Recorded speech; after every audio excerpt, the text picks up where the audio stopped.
প্রতিহত কোটা আন্দোলনকারীদেরকে কখনো কখনো কেউ বিভ্রান্ত পথে পরিচালনা করার চেষ্টা করেছে। তাদের কথাবার্তা এবং আলোচনায় বোঝা যাচ্ছিল আমরা কিন্তু সে পথে হাঁটছিলাম।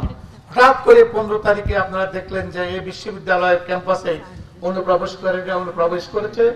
এমনকি তারা অপশক্তিরা আমাদের বিশ্ববিদ্যালয়ের শিক্ষার্থীদেরকে বিপদে পরিচালিত করে বিশ্ববিদ্যালয়ের হল দখল, বিশ্ববিদ্যালয়ের শিক্ষার্থীদের রুম ভাঙচুর, শিক্ষকদের গায়ের উপর হামলা করেছে, শিক্ষার্থীদের হামলা করেছে। বিশ্ববিদ্যালয়ে তারা চেষ্টা করেছিল একটা কিছু করার জন্য, একটা লাশ ফেলার জন্য। 16 তারিখে আমাদের 5 জন সহকারী প্রক্টরকে তারা আঘাত করেছিল যখন এই আন্দোলনের মধ্যে যখন লাঠি সোটা নিয়ে বহিরাগতরা এসেছিল। তারপর আমাদের রোকেয়া হলের প্রবেশকে তারা অবরুদ্ধ করেছিল, রোকেয়া হলের শিক্ষার্থীদের গায়ে তারা হামলা করেছিল, মুখোশ পরে বোরকা পরে এসে ক্যাম্পাসে তারা রোকেয়া হলে প্রবেশ করেছিল। এই যে অপশক্তির সহায়তা তারা যে অপকর্মগুলো করেছিল আমরা সেক্ষেত্রে তার নিন্দা জানাই।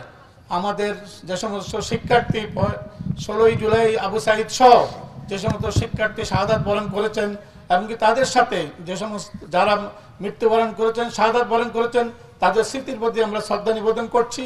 এমনকি যারা আহত অবস্থায় আছেন তাদের চিকিৎসার জন্য আমরা তখনই শিক্ষক সমিতি থেকে বিবৃতি দিয়েছি যে শিক্ষার্থীরা যারা শাহাদাত বরণ করেছে তাদের পরিবারের সাথে মাননীয় প্রধানমন্ত্রী এবং আমাদের সরকারকে বলছে তাদেরকে পার্মানেন্ট সহযোগিতা করার জন্য, এবং যে সমস্ত শিক্ষার্থীরা আহত হয়েছেন, শিক্ষকরা আহত হয়েছেন, তাদের পূর্ণ চিকিৎসা ব্যয় বহন করার জন্য বিশ্ববিদ্যালয় কর্তৃপক্ষ যে সমস্ত শিক্ষার্থী আহত হয়েছে তাদের পাশে গিয়ে দাঁড়িয়েছে, এমনকি তাদের চিকিৎসার সর্বাত্মক প্রচেষ্টা চালিয়ে গেছে।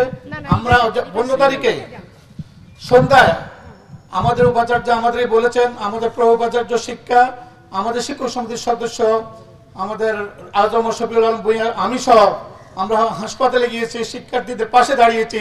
কোটা আন্দোলনকারী ছাত্রলীগ যারাই ছিল সবাই আমাদের শিক্ষার্থী, আমরা তাদের পাশে দাঁড়িয়েছি।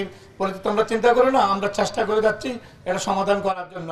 আমাদের উপাচার্য 18 তারিখে ঢাকা মেডিকেল কলেজে গিয়েছিলেন, 2 জন ছাত্র, একজন জগন্নাথ বিশ্ববিদ্যালয়ের, একজন ঢাকা বিশ্ববিদ্যালয়ের প্রভোস্ট, আমাদের ডক্টর রফিক সহ আমরা সেখানে গিয়েছি। ডক্টর রহিম, রফিক, আমাদের আরো অনেকে, আমাদের শিক্ষক সমিতির জয়েন্ট সেক্রেটারি, আমাদের কনভেনার, আমাদের কো কনভেনার, আমাদের অনেক শিক্ষক আমরা সেখানে গিয়েছি। আমাদের উপাচার্য বললো যে এখনই কেবিনের ব্যবস্থা করেন এই 2 জনের।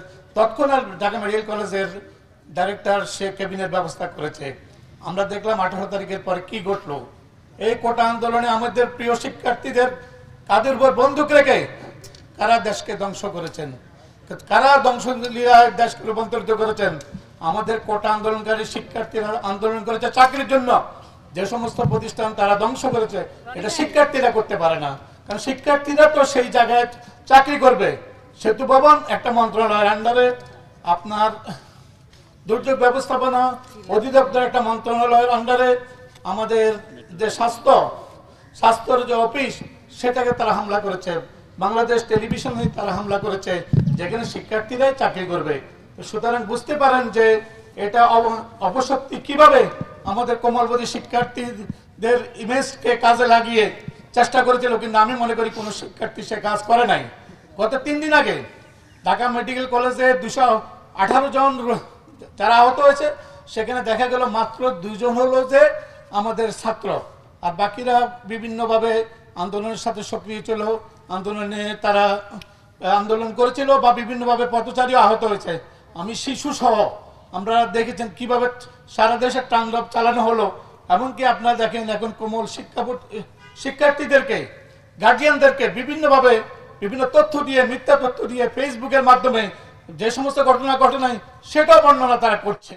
আমরা এই অপশক্তির বিরুদ্ধে এই ঢাকা বিশ্ববিদ্যালয় মুক্তিযুদ্ধের বিশ্ববিদ্যালয়, জাতির জনক বঙ্গবন্ধু শেখ মুজিবুর রহমানের নেতৃত্বে যখন এই বিশ্ববিদ্যালয় আন্দোলন হয়েছিল 69-এ, এই বিশ্ববিদ্যালয়ের একজন কৃতি শিক্ষার্থী শামসুজ্জোয়া 18 ফেব্রুয়ারি 69-এ প্রাণ দিয়েছিল পাক বাহিনীর হাতে। সারা দেশের শিক্ষক, ছাত্র, জনগণ রাস্তায় নেমে এসেছিল। আইয়ুব খানের তক্ত তাউসকে কাঁপিয়ে দিয়ে আইয়ুব খানের পতন হয়েছিল। আর এই বিশ্ববিদ্যালয়ের শিক্ষক শিক্ষার্থীরা এদেশের জন্য, এই জাতির জন্য, এটা দেশ স্বাধীনতার জন্য বঙ্গবন্ধুর নির্দেশেই যে বিশ্ববিদ্যালয় সম্পৃক্ত ছিল, পৃথিবীর একমাত্র বিশ্ববিদ্যালয় যে বিশ্ববিদ্যালয় একটা স্বাধীন দেশ উপহার দিয়েছে বঙ্গবন্ধুর নেতৃত্বে।